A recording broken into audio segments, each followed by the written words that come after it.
Welcome to Green Shoe Conversations episode 4. I'm Stephany Cochran, the Executive Director of Green Shoe.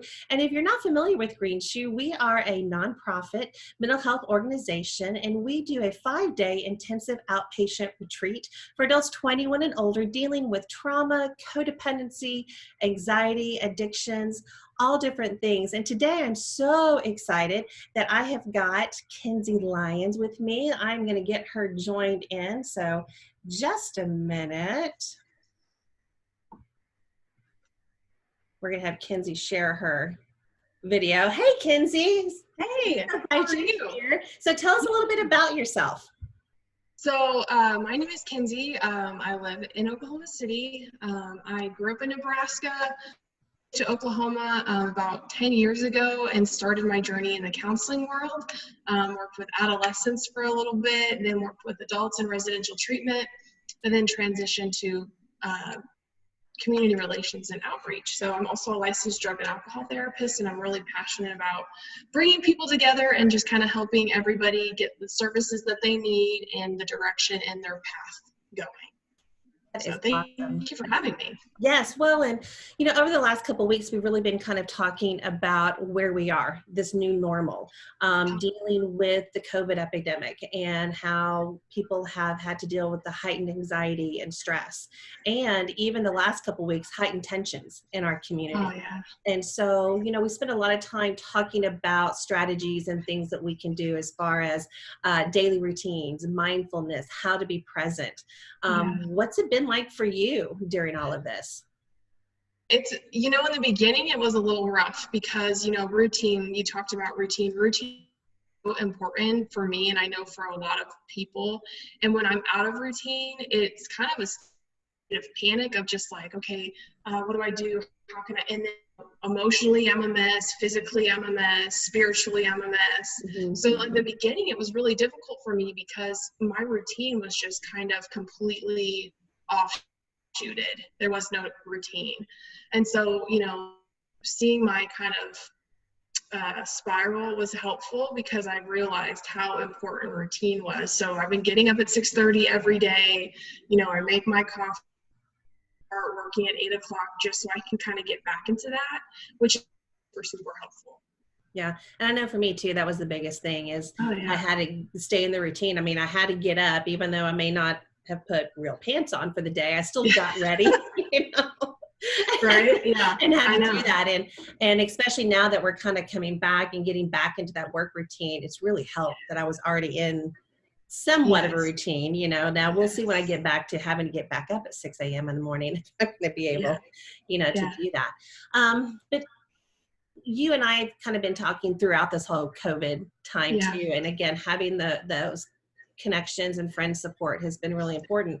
But I know we've been talking a lot about this concept of the tale of two epidemics. We have COVID, but there's also this concern about addiction and substance abuse and what this has done, because even going into this pre-COVID, we're kind of in crisis, aren't we, with addiction? Oh, yeah. Absolutely. So, what are you seeing or hearing right now?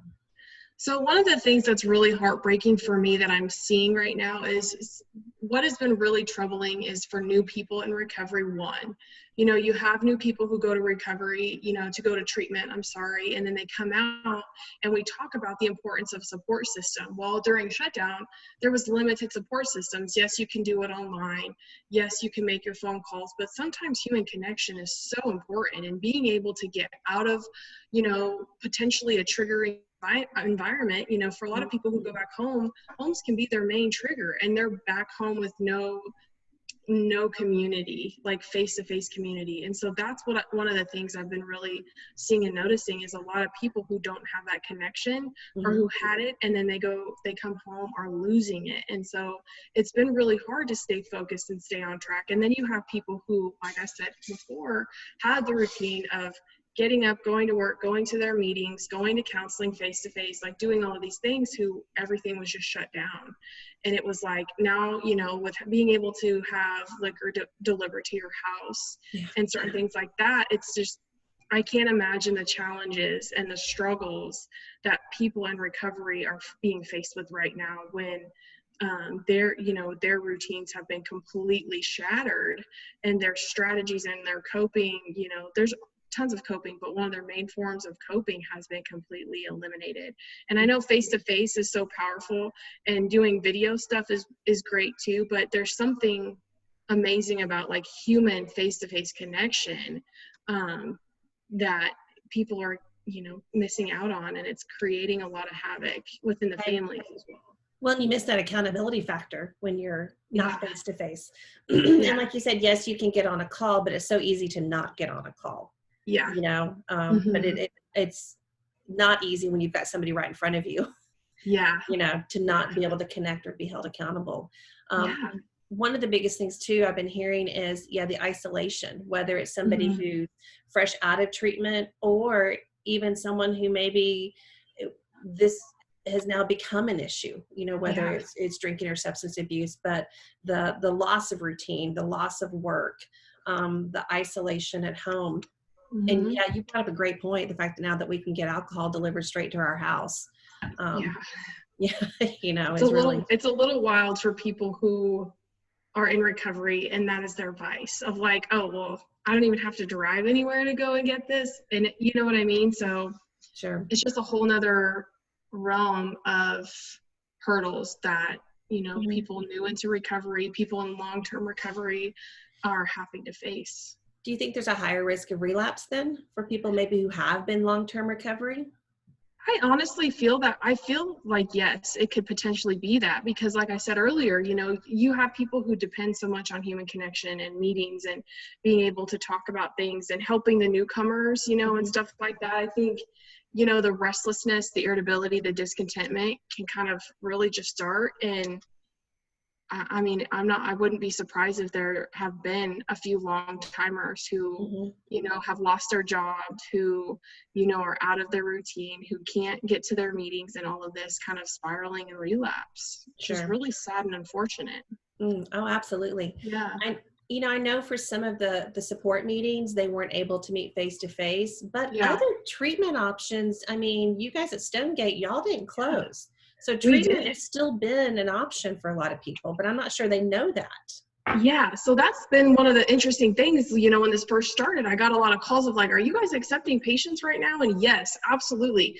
If you're listening and you're thinking that treatment is not an option because the facilities are closed, that is the furthest from the truth. A lot of these facilities are still open. They just have solid COVID protocols that are been put in place. And so if you're watching this and you're needing treatment, I would encourage you to reach out to me or call somebody and just ask what the COVID protocols and if how you can work on getting admitted. Yeah. And that way people still can get the help. And you guys even have a detox facility, correct? We do have a detox facility. We're not 100% open yet just because COVID kind of moved all of that around, but we have tons of people that we partner with. So everybody coming to treatment with us has to go through some type of detox. And if they don't need detox, then they'll go to our open detox rooms and do a self-quarantine for 5 days, just so we can monitor symptoms and stuff and then be integrated into the community. Yeah, and that's terrific. And I know that you partner with several facilities, and that's been the case, that there is help and hope. And even though the support groups can't meet face-to-face, yes, they are meeting virtually. And that's kind of been and also saving grace for some people. You and I were talking just the other day about how, especially people in the rural areas, are now able to get on at an AA meeting where maybe they couldn't. And so what it's done is it's eliminated the excuse for rural Oklahoma to say there's no meetings in my area or rural wherever you're from. And which has been really kind of cool to challenge that. Like, okay, you say you want it this bad. You say you're willing to do whatever it takes. So all we're asking you to do now is just get on a Zoom call and do a Zoom meeting, a 12-step meeting, or meet with your counselor. Like, you don't have to drive anywhere now. So it's eliminating some of those hurdles and making it a little bit easier. So I think a lot of it just depends on how you choose to look at this. Is this going to be something to elevate your recovery and enhance it, or is it something that you're going to allow, and have it bring you down type thing? Exactly. And I'm also hearing that because so many people are liking the virtual meetings, that's here to stay. I even hope though we so. can get back face to face, hopefully soon, Yes. but Yes. the virtual meetings have reached so many people and been that Mhm. resource that they're going to continue with that.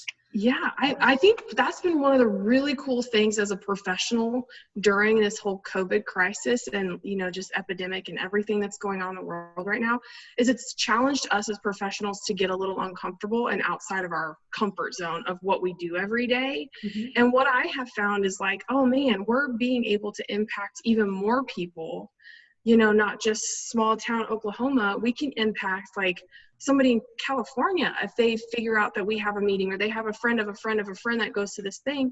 And it's been really cool for just to kind of witness that. If you're willing to get outside of your box, it's amazing the change that can happen. And professionals tend to stay in their box a little bit. And so being willing to like step outside of it, for me personally, has been really cool because I've been able to see some really awesome things happen. Yeah, it's funny how we will ask our clients to get uncomfortable, but we're not but we don't want to do it that ourselves. What is that about? I know. So yeah, you're right. It's Yeah. thinking outside the box has really helped kind of even to shape how we can do mental health. Yes. We talk a lot, and there's been a lot of conversation in Oklahoma about how to break the stigma. And I think this is helping give those avenues and those conversations and pushing that.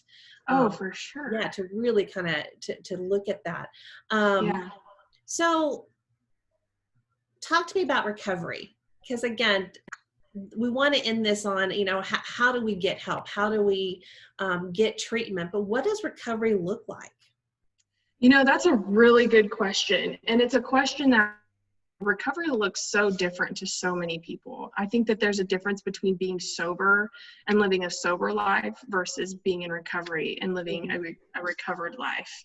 And so for me, when I think of recovery, I think of people who have meetings, who are working their steps, who are, working on themselves constantly in the state of like their liabilities and how they can turn some of those liabilities into some strengths, and working outside of their means of like, this was the old me, but this is the new me, and this is how I used to handle situations, and being able to take that feedback and running with it and improving their quality of life versus being sober and not changing anything, just becoming dry, which is really miserable. It's like, if you're going to be dry and be miserable, why not use just use, because you're basically in that form of mindset. So recovery to me is someone who's constantly working, constantly evolving, going to meetings, doing what works for them, and giving time for themselves to take care of themselves as well. Because as you know, life is crazy.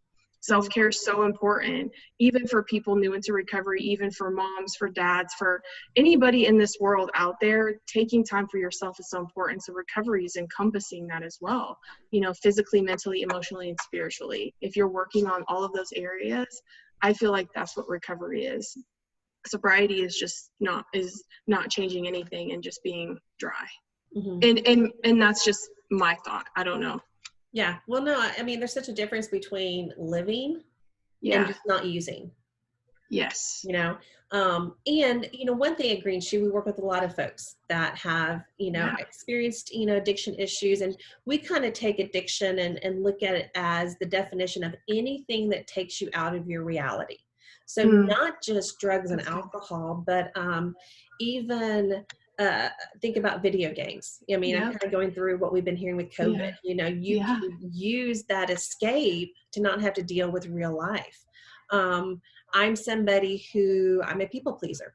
If I'm having a party at the house, then I will play hostess. But, sometimes I can get wrapped up in that, and it keeps me from having to interact with others. So that way I don't have to deal with what's going on. I can just kind of stay over here and kind of make sure I'm taking care of everybody else. Yeah. So I would imagine if you're not doing that self-care and doing everything, it's real easy to slip into another addiction. You also have people that use exercise sometimes, which again is a great self-care thing. And we've even talked about on here about how it's so important to get your body moving and how your body's connected, but you can almost overuse it to escape what the real issues are. Yeah, it's that fine line of when it becomes a problem. You know what I mean? And how you're utilizing it, you know, that's the line that you have to question is, how am I utilizing this? What am I escaping? How is this helping? How is it harming? Mm-hmm. I think that kind of helps put things in a frame of reference of like, okay, this is a healthy trait, or this is an unhealthy trait for me. Mm-hmm. You know, we all have our own addictions, and we have to look at kind of what that recovery is and that balance, Yeah. you know, and it's definitely not 100%. I know for us, Pia, in all of her wisdom with our model, Yeah. talks about, you know, recovery is being a functional adult. But if you're a Mm-hmm. functional adult, 60% of the time, you're doing really good. And I love that because I'm like, oh, good. Because I know Oh, you're that's so not. nice. Yeah, that's really nice for perfectionists to hear. Yeah. If they can embrace that, because it is, you know, 60% of that is pretty good odds. I'll take that. Yeah, I will too. It helps you kind of relax. Okay, it's okay if I need to, you know, Yeah. mess up with anything. Mhm. So talk to us about the Stonegate program. I want to make sure that everybody really gets to hear about it. I have been out there. It's beautiful. It's stunning. But yeah, I just love what you guys do. So talk about who you work with and kind of a little bit about the program. Yeah, so I work for a center called Stonegate Center based in Azle, Texas, which is right outside Fort Worth. We're a 45 to 90-day residential treatment facility for men and women, but we're gender specific. So we have a men's only program, and then we also have a women's only program, which is huge when it comes time to young people in recovery, and even old, you know, like older adults in recovery too, because as many of you know, there's a lot of trust issues that go with addiction and stuff like that. So sometimes people feel more secure with their loved one being at a facility that's gender specific. One of the really great things about us too that makes us a little bit unique is we're faith-based. So if you have someone or you're looking for that faith-based approach, we can absolutely fit that mold and model. We don't provide detox currently, but that's something we're going to do. We work with, like I said earlier, we have a bunch of different facilities that we contract with. We have equine therapy. We do a lot of really cool things with the women and talking about what needs women have when they're going through recovery versus what men have when they're going through recovery. And so it's just a really peaceful place. I know for me, when I step foot on Stonegate's property, it's kind of weird because I have this, like, just this overwhelming sense of peace. And you wouldn't think going to a treatment facility when people are really getting into the nitty and gritty and like changing their lives, and it's not, you know, the stuff they're talking about isn't all positive, it would feel a little heavy, but it's super peaceful and very calming. And I think that that says something about what Stonegate is providing. It's providing a second chance story for people to find, well, varieties. I heard that term one time and I'm like, I'm using that. So that's not my term, but it's providing an opportunity for people to find wellness and sobriety. I love that. I'm going to steal that, Wellbriety. You can steal it. Yeah. You can steal it. No, but I can attest, yeah, just being out there. And you know, again, I love Texas and just the beauty of it. But it's so peaceful. You guys are out there. I don't know how many acres, but it's gorgeous. Oh man, it's a lot of acres, like over 100. Yeah. And you have 2 new guests. I wish I had the picture. I should have posted it up. Or 2 new permanent longhorns. We call them yard art that are out there. So yeah, they're live. Yeah, we have live yard art. We have a bunch of longhorns that we just got out there, so that's really cool, especially for people who want a rangy feel. We also have, like I said, equine therapy, so we have horses out there as well. We have a couple of dogs, so you know, when we want you to feel like you're at home, so we kind of want, you know, the dogs are kind of therapeutic in itself. And right. But I love that you guys take the holistic approach, mind, body, making all those connections and really helping somebody, again, not just learn how to stop, but how to live. Yeah. You know, with that. I want to share something real quick here on the screen, just some resources. And again, anybody who needs you, I know they can reach out. StonegateCenter.com is a great resource. Again, just having questions or being lost in what to do. Yeah, Kenzie will help you, you know, and she'll connect you to who, especially in the area, can you know, work. And then there's also some great resources. We've got the Substance Abuse and Mental Health Services helpline that people can use, the National Suicide Prevention Talk Line. Again, you've always got to make sure we've got that as a resource. But Oklahoma's also got the COVID mental health hotline. I'm not sure a lot of people know about this. I didn't. Yes. And so it's specifically for anyone who really has been struggling through this pandemic and just need to reach out. You can reach out, talk with somebody. They can help you with resources. If, too, you're in crisis and talking on the phone seems a little scary, there's a text line.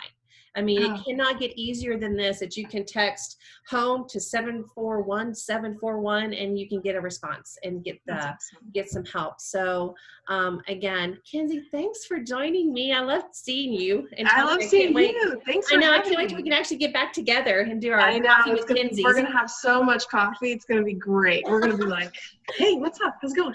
I know. I'm not sure if I need any more. There's always Guys, room. make sure you join us next week. We're going to continue these conversations, talking more about the green shoe model and looking at boundaries and how we set boundaries, what are boundaries. Some people, did you know that you can set boundaries sometimes too much? You know, and putting up those walls. Yeah, I know. It's like, wait, I thought that was a good thing. Sometimes if it keeps people away, it's not always helpful.